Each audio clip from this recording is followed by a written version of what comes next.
Senses ని గుర్తుపెట్టుకొని ఇవాళ యావత్ భారతదేశంలో కూడా ఈ కుల గణం అనేది మనం గుర్తించుకొని రాహుల్ గాంధీ గారి ఆదేశం పైన యావత్ భారతదేశంలో తెలంగాణ మోడల్నే మనము గమనించి దాన్నే ఆ విధంగానే అమలు చేయాలనే డిమాండ్ దేశవ్యాప్తంగా కలుగుతూ ఉంది.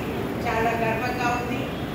ఈ రాష్ట్రంలో అన్నిటికంటే మొట్టమొదటిగా రేవంత్ రెడ్డి గారు స్పందించి ఈ సమస్యని ఏ విధంగా మనం పరిష్కరిస్తామని చెప్పి గుర్తించి, అదేవిధంగా మొన్న ఎంపికైన 3 మంత్రులు, అదేవిధంగా జనరల్ సెక్రటరీస్ కూడా మీరు చూస్తే చాలా చక్కగా బ్యాలెన్స్డ్గా కాస్ట్ బ్యాలెన్స్ పెట్టుకొని పదవులు కేటాయించడం జరుగుతుంది.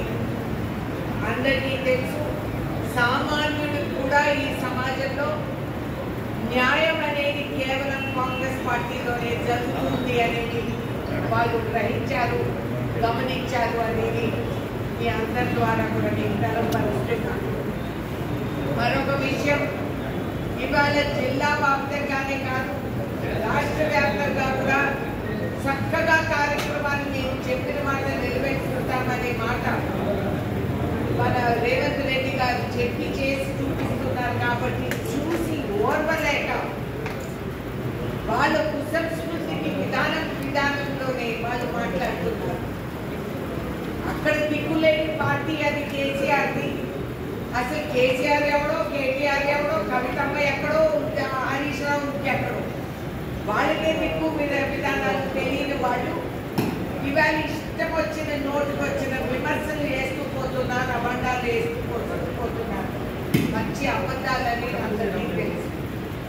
వాళ్ళు చేసిన నేరం, వాళ్ళు మోపిన భారం ఇవాళ మన రాష్ట్రానికి రేవంత్ రెడ్డి గారు భుజస్కంధాలని చేసుకొని నిధులు కష్టపడి ఎక్కడి నుంచైనా పట్టుకొచ్చి ఇవాళ కేటాయించి ప్రజలకి న్యాయం జరిగే విధానంగా గృహ నిర్మాణం మనం అమలు చేసుకుంటూ, రైతు భరోసాలు అమలు చేసుకుంటూ, ఉచిత బస్సు ప్రయత్నాలు ఏర్పాటు చేసి మహిళలకి సౌకర్యాలు కలిగించుకుంటూ, అదేవిధంగా వివిధ విదేశీయులు కూడా మన రాష్ట్రానికి వచ్చి వాళ్ళు ఎంఓయూని సైన్ చేసి రాష్ట్ర ప్రగతికి కంకణం కట్టుకున్న కాంగ్రెస్ పరిపాలన ఎంతో బంగారంగా జరుగుతుంది అనేది మీరందరూ గమనించే ఉంటారు. చూసి ఓర్వలేక మన 4వ స్తంభం మీడియా అనే లాంటివి నిజం చెప్పి ఫోన్ ట్యాపింగ్ పైన అందరి ఫోన్లు ఉంటాయి కదా, ఫోన్ ట్యాపింగ్ పైన చర్య తీసుకున్నారనేది ఒక మీడియా హౌస్ చెప్పడంతో మహాన్యూస్ వాళ్ళ పైన దాడి చేయడం అసలు ఎక్కడైనా తిన్నారా? ఇంత దౌర్భాగ్యానికి దిగజారిపోయి వాళ్ళు ఇక్కడ ఒకడు ఉన్నాడు, మనగాడు ఓడిపోయాడు. కాంగ్రెస్ పార్టీ ఆయన పునాదేసి ఎమ్మెల్యే ఇచ్చి అన్ని చేస్తే దిక్కుమాలను పంపి వాళ్ళు ఓడిపోయి అక్కడ సెంటాలు పెట్టే కార్యక్రమాలు ఆయన పెట్టుకుంటున్నాడంట.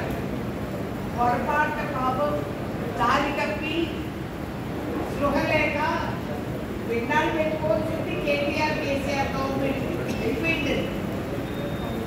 దానికి పిండాలు పెట్టుకుంటే వెళ్ళిపోయి మాకు పిండాలు పెడతానని బయలుదేరాడు ఒక మనగాడు.